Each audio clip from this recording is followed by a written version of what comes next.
Merhaba Onur Bey, Safe Talks sohbetimize hoş geldiniz. Bu hafta da size güzel sorular hazırladım. Değerli görüşlerinizi ve değerlendirmenizi rica edeceğim. Hoş bulduk. Teşekkürler Olcay Bey. Bekliyorum gelsin. Buyursunlar. Piyasaları değerlendirmek gerekirse, bu hafta piyasalar nasıldı? Önümüzdeki hafta piyasaların yönüyle ilgili görüş ve tahminleriniz nelerdir? Bu hafta piyasalar Cuma'ya kadar düşüş trendindeydi.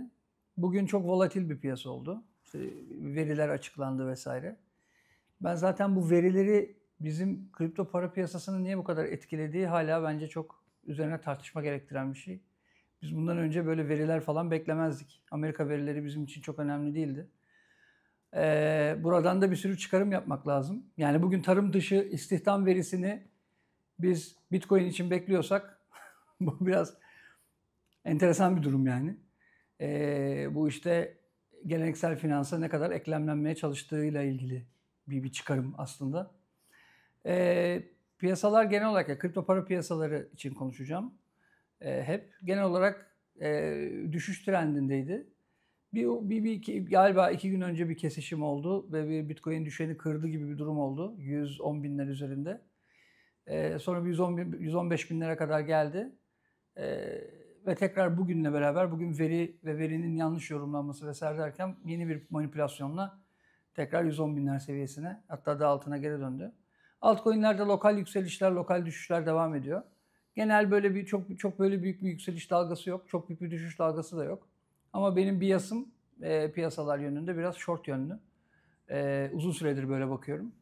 Bir süre daha böyle bakmaya devam edeceğim. Önümüzdeki haftada herhalde short yönlü bakışım bir süre daha devam eder diye düşünüyorum. Amerika'daki tarım dışı istihdam verilerinden bahsettiniz. Bu veriler bu hafta 22 bin olarak açıklandı. Beyaz Saray Ekonomi Danışmanı bu verilerin çok düşük olduğunu ve mutlaka revize edilmesi gerektiğini açıkladı. Bu konu hakkındaki yorumlarınız nelerdir? Bu Amerika için çok enteresan şeyler yaşanıyor. Valla nereye varılacak bu, nasıl olacak Amerika tarafındaki bu büyük manipülasyonlar artık. Ya piyasayı manipüle etmeyi bunlar böyle şey haline getirdiler. Yani standart bir durum piyasa manipülasyonu Amerika için şu an. Tarım dışı bir istihdam verisi açıklanıyor. Sonra o işte düşük gelmiş aslında, sistemler çalışmamış. Neyse işte sonra öbürsünü tekrar açıklıyorlar. İşte 22 bin çıkan veri 70 binmiş aslında. Ama 70 bin artı 22 bin mi yoksa 70 bin mi o da emin değil falan böyle. Yani garabet böyle artık Amerika'daki bu yeni dönemin artık bir yozlaşması mı? Manipülasyonların bu kadar aleni şekilde yapıldığı bir dönem ben daha yani ne önceki sektörlerimde ne burada 25 yıldır iş hayatındayım. 25 sene değil de yani son 15 senedir öyle ya da böyle finansal gündemin içerisindeyim. Son 7-8 senedir de profesyonel olarak bu işin içerisindeyim. Vallahi hiç görmediğim dönemler yaşanıyor. O yüzden ben bu tip manipülasyonların devam edeceğini düşünüyorum. Çünkü çok daha derin anlatmak gerekirse bunu, ya biraz derinleşeceğim bu konuda, bu sorunun altında.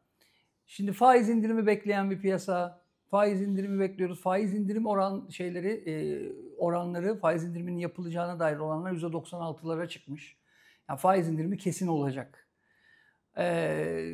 İşte faiz indirimine gelene kadar olan süreçte işte veriler bekliyoruz, o veriler açıklanıyor, o verilere göre fiyatlamalar oluyor falan. Kimse zannetmesin ki bu verilere göre olan fiyatlamalar o an gerçekten bu verilere insanlar reaksiyon veriyor ve insanlar bir şeyler alıyorlar, satıyorlar. Bunu böyle zannetmesinler. İşte çok büyük manipülasyon aslında bu büyük piyasa manipülasyonları ve hala kripto paralar gri alanlar olduğu için kripto para piyasaları genel dünya piyasalara göre hala çok gri olduğu için işte Amerika'da yeni Trump yönetimiyle bunu çok fazla kullanıyor. Kullanmaya da devam edecek. Piyasalara bakışımda genelden bir önce de söylediğim gibi daha short yönlü bir hastayım. Daha böyle bu faiz indiriminin fiyatlaması yapıldı ve yavaş yavaş artık o haberin satıldığı dönemlere gidiyoruz. Ki faiz indirimlerinin zaten bu tip böyle şimdi insanların çok yanlış anladığı bir şey var. Ya ben çok doğru anlıyorum da insanlar yanlış anlıyor diye bunu söylemiyorum. Hepimiz yatırımcı olarak bir sürü şeyi yanlış anlıyoruz. Burada hiçbir beis yok ama şöyle bir durum var. Faiz indirimleri, evet, faizi 25 bas puan indirdik. Bitcoin $500.000. İşte altcoin'lerde boğa başlıyor falan gibi kripto para piyasası için böyle bir bakış açısı var. Bir faiz indirimi yapıldıktan sonra piyasaya zaten 3 aşağı 5 yukarı rakamlar belli. Tam emin değilim ama bütün piyasalara akacak olan para $8 trilyon civarında galiba. Yanlış bilgi söylüyor olabilirim. Altta doğrusunu yazarız. Bunun piyasalara etki etmesi, bunun piyasalara özellikle bizim piyasamıza akması falan bunun minimum 5-6 aylık, 7-8 aylık süreçler. O yüzden böyle bu çok biraz daha temkinli olma süreçleri benim için devam ediyor. Piyasaların da genel görüşünü ve faiz, işte bu verilerin paylaşılması, bu verilere göre piyasa fiyatlamaları falan oldukça volatil işler. Amerika'da da böyle dönemler başladı demek ki. Verileri şöyle gösterelim, sonra da böyle gösterelim. Yanlışlık oldu diyelim. Hatta bu şeyden beri var bu arada. İşte ilk Bitcoin ETF'lerinde Fed'in hesabının hacklenmesi, orada işte Fed'in hesabı üzerinden çok unutuyoruz biz tabii. Bizim ülkede gündem her gün değiştiği için Amerika'daki gündemleri de çok fazla unutuyoruz. O dönem bile işte Fed'in ETF'lerin önceden sızdırılması falan gibi o dönem bile çok büyük manipülasyonlar yapıldı. Vallahi yani biz ne ara Amerikan piyasalarını bu kadar bekler ve Amerikan verilerine göre fiyatlayan bir kripto para piyasasına sahip olduk. Herhalde yani Amerika'nın buradaki hegemonyası da böyle yavaş yavaş artmaya devam edecek. World Liberty Finance yani kısaca WLFI listelendi ve kötü bir performans sergiledi. Bu da piyasalarda bomba etkisi yarattı. Trump ailesine ait bu proje genelinde Trump ailesi kripto sektörünü nasıl etkiliyor? Yatırımcılar hangi hususlara dikkat etmelidir? En sevdiğim hikaye. Ya şimdi şöyle, zaten ne bekleniyordu? Ben de onu yani falan mı zannediliyordu? Ben ona çok şaşırıyorum. Hala da devam ediyor yani.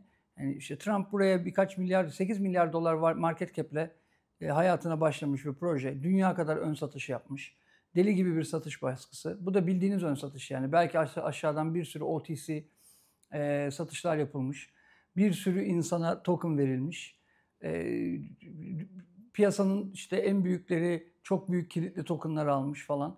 Ya bu kadar baskısı olan bir projeye listelendiği anda Trump ailesi, Trump'ın oğlu Eric Trump işte 2 milyar dolar koyuyorum babacığım, ben işte tahtadan mal satın alacağım ve bunun fiyatını aşağı buradan asla indirmeyeceğim falan dediğini düşünmüyoruz herhalde. Zaten öyle de olmadı. Ben ilk listelendiği andan itibaren Trump ailesinin diğer ürünleri gibi, diğer kripto ürünleri gibi bunun da tepetaklak aşağı gideceğinden çok emindim. Kişisel olarak da pozisyonumu zaten buna göre aldım. Kişisel, kurum olarak bir şey söylemiyorum ama kişisel olarak pozisyonumu da zaten buna göre aldım. Çünkü söylenmeyen bir kural vardır bir kripto parada. Ne kadar çok ön satış yapmışsa aslında bu o kadar teknik olarak satış baskısı doğurur. Çünkü bu kadar kişiye sattıysan kim alacak bunları listelendiği sıra? Onun için de çok büyük bir karşı alım yaratman lazım ki ama ben o alımın yaratıldığını çok düşünmüyorum. Ayrıyeten projenin de işte bu ön satışı yaptıktan sonraki bilançosunda da işte listeleme esnasında bu kadar tahtaya ayrılacak falan gibi şeyleri de eklemesi gerekir diye düşünüyorum. Sonuçta işte yine Trump'ın diğer ürünleri gibi, Trump ailesinin diğer ürünleri gibi burada da doları toparlamak adına işte dışarıdan kendi ceplerini, zenginliklerini arttırmak adına yaptıkları bir proje daha hüsranla sonuçlandı. Sonuçlanmadı. Tabii ki bundan sonra belli bir orandan sonra tekrar hareketlerini yapacaktır ama yani bence Trump bir ürüne en fazla değer verecek olsa herhalde kendi adıyla listelenmiş olan Trump'ın meme projesine değer verirdi. Onu bile yok saydı. Yani gerçekten böyle nasıl anlatacağım bilemiyorum. Tarihe yazılan yani bir kripto para tarihi yazılıyorsa onun böyle altın harflerle yazılacağı bir dönem geçiriyoruz dünyada. Yani dünyanın en güçlü ve ekonomik olarak en güçlü ülkesinin başkanı kripto paralar yapıyor. Kendine yapıyor, karısına yapıyor, oğlu şirket kuruyor, oğlu sonra gidiyor Bitcoin Amerika diye başka bir şirket kuruyor. Onun hisse senedini basıyor. Yani böyle daha işte inanılır gibi değil yani. Bütün böyle siyahla beyazın karıştığı, gri'nin her geçen gün daha fazla arttığı bir dönemden geçiyoruz. Ben projenin çok başarılı olmayacağını düşünüyordum. Olmadı da zaten. Velhasıl bu da bence tarihin tozlu sayfalarına bir noktada eklenecektir. Fikir olarak güzel. İşte bir kripto fon şirketi, World Liberty Finance, işte bütün pazarlaması da işte devletlerin olmadığı bir finans düşünün falan. Bunu diyen adam da bir devlet başkanının oğlu. Yani bu neresinden tutsan elinde kalan bir fikir. Ama işte hype'ı var mı? Var. İşte şey mi? Büyük bir iş mi? Bence çok büyük bir iş. Umarım iyi yönetebilirler ve yönettikten sonra da yatırımcılarına çok iyi paralar kazandırır. Ama ben kısa vadede bunu düşünmüyorum. Ya şöyle düşünün işte, dedim ki Trump kendi token'ı all time high yapıyor. All time high'da grafikte kendi yüzünü çizdirip grafik üzerinde kendi silüetini çizdiriyor. Sonra da oradan burası en tepeydi deyip aşağıya düşüyor proje. Ya bir telefon açıp Suudi kralına $1 milyar aldıramıyor mu token'ı mesela? Amerikan başkanının bir kripto para projesi varsa ne beklersin? Dünyada belli başlı farklı devlet başkanlarına en azından bir telefon açıp al kardeş şundan demesini beklersin. O bile yok yani. Bir ürünün bir fiyatı var, bir de değeri var. Değerinin ne olduğunu ben 3 aşağı 5 yukarı tahmin edebiliyorum ama fiyatlar çok büyük illüzyonlar. Fiyatlar değişiyor. Yani neyse, yani bu adamlar bence dünyaya çok iyi gelmeyen insanlar ve bir iş adamı. Ve bir iş adamı ne yapar? İşte iş adamı ve bence Trump başarısız da bir iş adamı. Yani başarılı bir iş adamı değil Trump. Ya bunu da herkesin bir biliyor olması lazım. Ama bence işte çok büyük bir hype yaşıyor, pik yaşıyor. Vallahi Amerika'da da herhalde çok uzun ömürlü değildir diye düşünüyorum. Benim çok daha büyük felaket senaryolarım var bununla ilgili de şimdi buradan söyleyip de kimsenin moralini bozmayayım. Peki bu WLFI'nin Justin Sun'ın ön satıştan aldığı tokenlarını fiyatı baskılıyor diye kilitlemesini nasıl yorumluyorsunuz? Bir şey diyeyim mi size? Bu zaten bomba. Yani olacak iş değil. Şöyle, madem adam fiyatı baskılayacaktı, yani niye bu kadar sattınız adama? Adam aldıktan sonra fiyatı baskılıyor diye parasını vermiş almış. Adama hediye etmemişsiniz. Adam bir sistem açığından faydalanmamış. Adama airdrop yollamamışsınız. Adam parasını vermiş. Ön satışta seed'den siz adama malı vermişsiniz. Fiyatı baskılıyor diye adamın tokenlarını kilitliyorsunuz. Şimdi bunun altında bir sürü hikaye var. Onu da size söyleyeyim. Olay şöyle olmuştur. Canlandırın kafanızda. Fiyat düşüyor. Fiyat çok yükselmesi gerekiyordu. İşte fiyat düşüyor. Çok büyük bir baskı var Eric Trump'a. Eric Trump diyor ki eyvah fiyat düşüyor. Herkes beni arıyor. İşte herkes zarar ediyor. Baba bu işi çözmemiz lazım. Gidiyor Trump'a. Baba diyor baba. Bu token'ın fiyatı çok düşüyor. Gel diyor, bunu bir şey lazım. Bana para ver. Trump da diyor ki ona oğlum ne para vermişsin? Ben zaten bu işi para almak için yaptım. Bir de sana bunun için para mı vereceğim? Düşerse düşsün. Ama nasıl olacak bu iş? İşte buna bir suçlu lazım. Bu düşüşü bir Çinliye hemen fatura edelim. Ne oldu? İşte Justin Sun. Justin Sun da bu arada konuşuyorum da Justin Sun da bu piyasanın şeyidir. Nasıl? Kompedanıdır. Yani bu piyasada her şeyi o kurdu diyebiliriz. Twitter'dan da takipleşiyoruz kendisiyle. Bence akıllı da bir adam. Ama işte gerçekten kripto para, bir tweet attım ben bununla ilgili. Amerikan Birleşik Devletleri monşerleri kripto para ekosistemiyle karşılaşıyor diye. Bunlar böyle beyaz adamın çok sevdiği işler değiller. Çinliler falan adamı yamultur yani bu sektörde. Onlar da işte bu düşüşün hikayesini işte biz bak gördün mü Çinli'ye mal verdik. O da bize işte satışları koydu, baskıladı. Bizi de işte zor durumda bıraktı falan. Satmasaydın kardeşim. Ben bu işin bu arada çok çorap öreceğini düşünüyorum sektöre. Bu işin eğer sulh yoluyla bitmezse Justin Sun'ın o kadar da güçsüz bir adam değil. Mutlaka bir karşı atak yapacağını, ilk başta bir yanlama stratejisi yapar. işte yavaş yavaş şey yapar. İşte ben sizle sulh olmak istiyorum. Daha fazla token alacağım. Tokenlarımı açın. Söz veriyorum satmayacağım falan.